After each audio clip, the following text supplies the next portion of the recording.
Bonjour à tous, j'espère que vous allez excellemment bien et aujourd'hui on parle football. Non, on n'est pas sur une vidéo Coupe du Monde, on va parler de la Moto Grand Prix, le Grand Prix de Catalogne. C'était sur le circuit de Catalunya, magnifique circuit à côté de Barcelone, circuit qui ne sera emprunté peut-être l'année prochaine que par la Moto Grand Prix et puis par la Formule 1.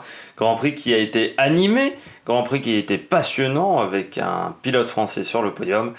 Mais on va revenir sur tout ça avec le débrief de ce Grand Prix MotoGP avec les tops et flops. Et on commence tout de suite avec le bilan des Bleus.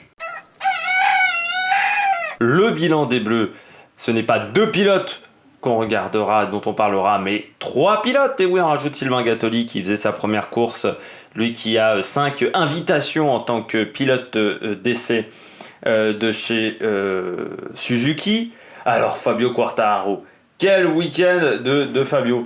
Ça a été un week-end vraiment de qualité et en plus il y a les points et il y a le résultat du Grand Prix qui va avec.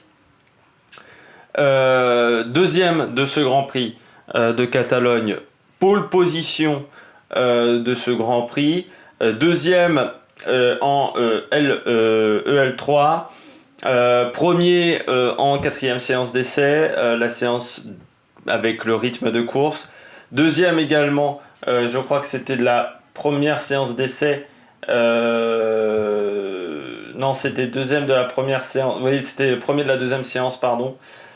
Week-end parfait pour Fabio, le résultat au bout, ce qui n'avait pas été le cas à Jerez où il avait dû abandonner après sa pole position.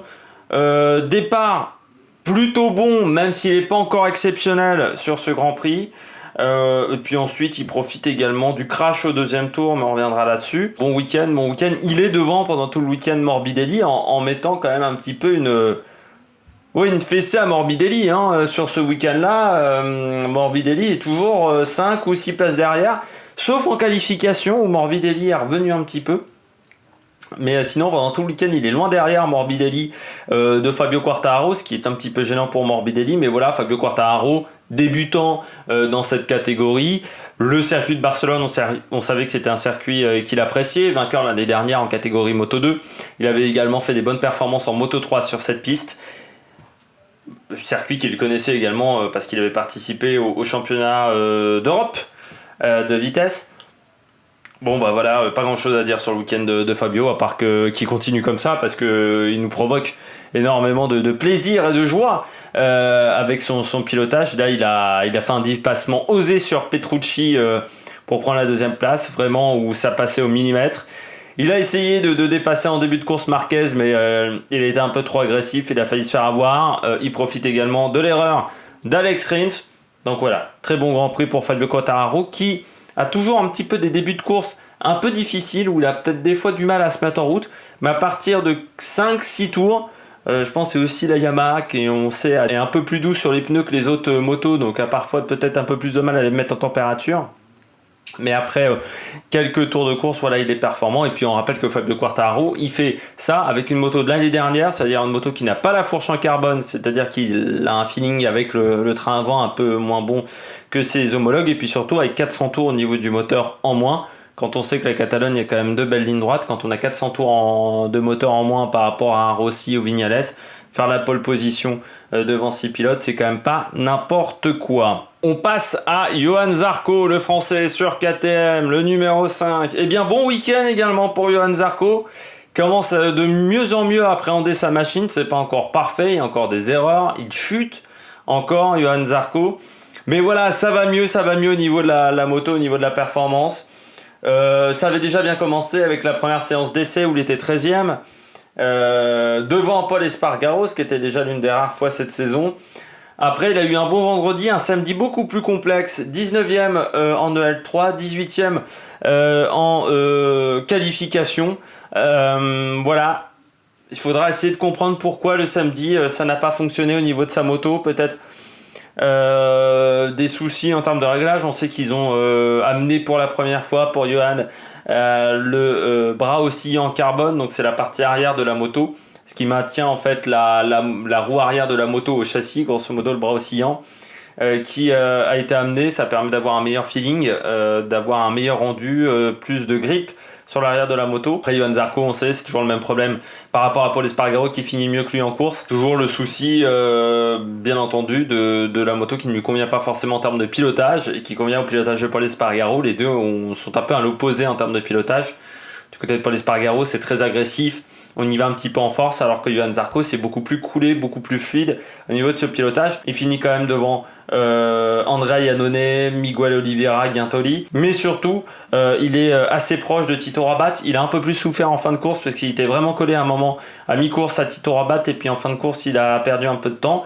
Et puis surtout, il est encore à 10 secondes de Paul Espargaro. Mais cet écart-là s'est réduit entre les deux pilotes. Donc voilà, ça commence à marcher de mieux en mieux. On sait qu'ils vont faire encore des essais en Espagne avec Dani Pedrosa, l'ancien champion du monde de 150 cm3, qui a également remporté plus d'une course en moto Grand Prix, qui va leur apporter beaucoup au niveau, en termes d'expertise au niveau de la moto, qui a un pilotage peut-être plus proche de ce que faisait Johann Zarco que de ce que fait Paul Espargaro. Mais voilà, on essaye d'apporter des solutions et je pense que ça va de mieux en mieux pour Johann Zarco. Troisième pilote de ce bilan des Bleus, Sylvain Guintoli. Sylvain Guintoli, consultant Canal+, mais également pilote d'essai chez Suzuki. Et à ce titre, il a le droit d'avoir des invitations pendant la saison. Et il fera également les 8 heures de Suzuka en endurance sur une Suzuki, bien entendu. Alors du côté de Sylvain Guintoli, eh bien, ce n'est pas facile pour un pilote de reprendre la main après quelques mois d'inactivité, enfin surtout quelques mois sans course pour le pilote français, lui qui a été champion du monde Superbike quand même, hein. Ça remonte à quelques années désormais sur une Yamaha. Eh bien Sylvain Guintoli, il a quand même réussi la performance de finir 13e, de marquer 2 points, alors certes dernier de la course, mais il a profité des déboires de certains pilotes, mais il était quand même devant Bradley Smith, par exemple pendant une bonne partie du week-end. Il avait plutôt bien commencé son week-end également avec un bon vendredi où il était devant Siafrin sur la KTM. Après, Siafrin a également abandonné. Il était également devant Andrea Iannone en qualification, pilote officiel Aprilia. Ça va de moins en moins bien en passant pour Iannone. C'est de plus en plus la catastrophe du côté du pilote italien. Et puis donc Guintoli, bah voilà, il prend des points. Je pense qu'il a également donné des repères à Suzuki. C'est toujours important ces invitations des pilotes d'essai parce que les pilotes d'essai ont des machines qui ont des évolutions un peu nouvelles. Ça leur permet d'avoir un retour, un feedback sur la performance de la moto. Et puis surtout, eux, ça leur permet de rester dans le rythme au lieu que de faire que des essais dans la saison. On a du mal à se jauger au niveau de sa force et de ses progrès en termes de pilotage. Là, ça permet de voir que on n'est pas à la rue en termes de pilotage. La confrontation, bien entendu, avec d'autres pilotes, ça permet de voir où on se situe par rapport à ces pilotes-là, même si c'est toujours difficile de revenir en Moto Grand Prix, parce que le Moto Grand Prix, c'est le top du top, et que là, il était face à des pilotes qui ont déjà cette course sur leur machine. Donc, bon Grand Prix de Sylvain Guintoli, et on espère que quand il aura de nouvelles invitations, eh bien, il marquera encore des points. Du côté des top pilotes, le pilote qui a encore dominé le week-end, Marc Marquez, le pilote espagnol, le leader chez Honda, le numéro 93. Bon, week-end parfait, hein. Victoire encore, parfait, malgré le fait qu'il n'ait pas la pole position, battu par Fabio Quartararo, mais encore deuxième. Vainqueur du Grand Prix, en tête le vendredi matin en EL1. Un peu plus en difficulté, ce qui est assez rare en EL3 où finit 9ème. Marc Marquez, il va être dur à battre cette année pour le titre de champion du monde. Surtout avec le crash, il a maintenant, je crois, plus de 30 points d'avance sur son plus proche poursuivant. Bon week-end de la part de Marc Marquez, il n'y a pas grand chose à dire. Une fois qu'il est en tête, il est difficile à rattraper, même si Fabio a fait des bons tours en fin de course. L'écart avait été fait à cause de la chute qui avait fait perdre un petit peu de temps à ce peloton. Il a eu de la chance à ce moment-là. Mais après, en performance pure, il est très très très rapide en ce moment, le pilote espagnol. C'est une référence pour tous les autres, bien entendu. Et il va tout faire pour continuer sur cette lancée. Maintenant, il sait qu'il a en plus une cartouche d'avance. Il a le droit de se planter une fois, donc il va peut-être en profiter même pour gérer un peu plus les prochaines courses qui ne lui conviendront peut-être pas forcément toutes. Il y aura le Grand Prix en Autriche sur la Ring, c'est pas forcément un circuit qui convient à Oda. Il y a le Grand Prix à Silverstone également, ça convient normalement plus à Ducati, mais on verra ce que ça donnera du côté de chez Honda sur ces courses-là, mais il pourra gérer et peut-être prendre moins de risques sur des circuits qui ne conviennent pas à sa moto. On continue avec les top pilotes, avec le deuxième top pilote du week-end, c'est Alex Rins. Alex Rins, pas forcément rapide tout le week-end, il avait plutôt bien commencé, il avait plutôt, pas très très bien commencé, assez loin en EL1, 7ème le vendredi. Ensuite en EL3, il est premier. Donc ça vous montre qu'il était assez véloce. En qualification, un peu plus loin, du mal à faire un bon chrono. Et puis il chute assez vite. En qualification, Alex Rins, il fait une erreur. 8ème simplement. Par contre en course, c'est un pilote qui est une véritable machine. 4ème du Grand Prix. Et c'est même un peu moins bien que d'habitude du côté d'Alex Rins, qui est capable, je regardais en statistique depuis le début de saison, sur chaque Grand Prix il a gagné en moyenne 8 positions par rapport à sa qualification. C'est dire que c'est une machine à gagner, Alex Rins, une machine en course. Il est agressif comme quand il le faut. Il ne chute pas également lors des courses, ce qui est important. Il est fiable, le pilote espagnol, avec une moto qui a un bon châssis mais qui rend des chevaux. La Suzuki, ça c'est clair et net. Mais voilà, Alex Rins, encore une fois, bon Grand Prix, bon week-end. Il devient le poursuivant numéro 1 de Marc Marquez. Alors on verra sur la suite de la saison s'il arrive à tenir son rang, mais pour l'instant, il fait plutôt, après ce premier tiers de saison, plutôt une excellente saison. Donc voilà, très très bon Alex Rins, je le trouve très à l'aise sur la Suzuki. En plus, la Suzuki était en forme de toute façon sur ce circuit, avec Johan Mir qui fait également 6ème. Bon, Grand Prix de la part du débutant, qui avait été un petit peu en difficulté depuis 2-3 courses, mais voilà. Très bonne course d'Alex Rins encore, même s'il n'est pas sur le podium. Il a commis une petite erreur à un moment de la course et il s'est retrouvé un peu loin, mais voilà, c'est quand même un pilote fiable, c'est un pilote qui marque des points régulièrement. Et il faudra aller le chercher pour la place de vice-champion du monde, qui peut être désormais l'objectif de beaucoup de pilotes, parce que la place de Marquez quand même va être assez dure à aller chercher. On passe au bonnet d'âne sur ce Grand Prix. Franco Morbidelli, le coéquipier de Johan Zarco, désormais devancé par son équipier à la régulière.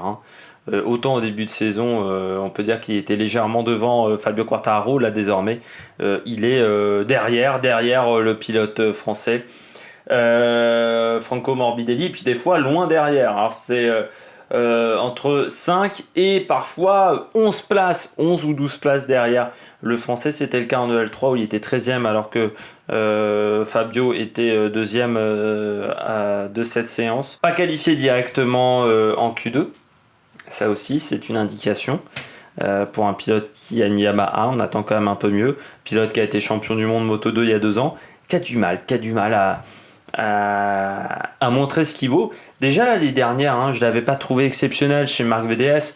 Après, c'était chez Marc VDS, une équipe qui était un petit peu en difficulté, avec des scissions entre les deux directeurs de l'écurie qui ont coulé un petit peu l'équipe, qui n'est plus en Moto Grand Prix. On la retrouve en Moto 2 et en Moto 3, mais plus en Moto Grand Prix. Donc l'ambiance n'était pas top, donc on s'était dit c'est pas forcément facile pour un jeune pilote de commencer dans ce genre de conditions. Par contre là, avec Johan Stigfeld du côté de chez Petronas, les conditions sont idéales, je pense, pour des débutants, pour s'améliorer. Ça a l'air d'être vraiment une structure, j'ai envie de dire, familiale, cette nouvelle équipe, qui fait parfois des erreurs au niveau des choix de pneus, mais elle est nouvelle. Par contre, à chaque fois, il est derrière Fabio pendant tout le week-end. Et en course, en plus, il fait une erreur, il chute un peu bêtement, une faute, un peu trop de frein, il perd l'avant. Pas de points marqués par Franco Morbidelli, qui est maintenant devancé au championnat par Fabio Quartararo. Fabio Quartararo, qui est le premier pilote de l'équipe à faire un podium, qui est le premier pilote de l'équipe à avoir fait une pole position à Jerez, qui double la mise en plus sur ce Grand Prix.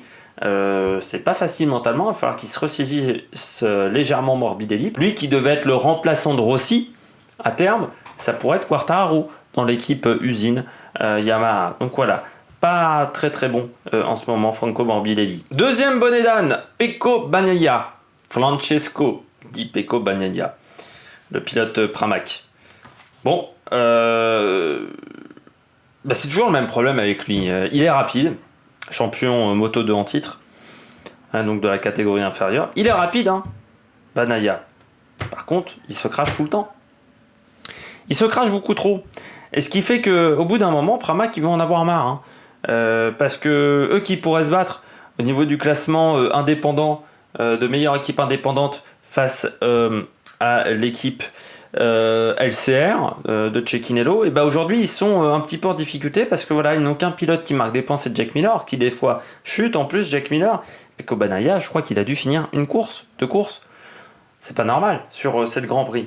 Donc voilà, il va falloir qu'il reste sur ses roues s'il veut continuer l'aventure. Ça serait dommage de passer de espoir, de pilote espoir prometteur à pilote à la rue et être obligé d'aller dans un autre championnat comme le Superbike et d'être obligé de coter la Moto Grand Prix parce qu'on n'est pas assez constant, fiable dans la performance. Et puis on finit avec ce crash au deuxième tour, le crash Jorge Lorenzo.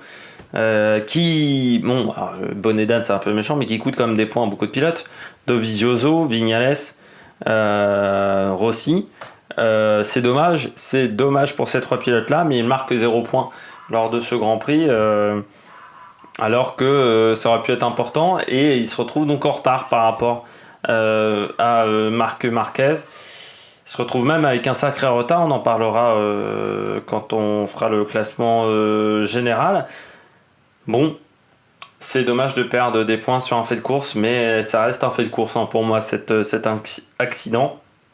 Voilà, Lorenzo était plus en face avec sa machine que sur d'autres pistes. Il a décidé d'attaquer un peu trop. Il fait une erreur au freinage.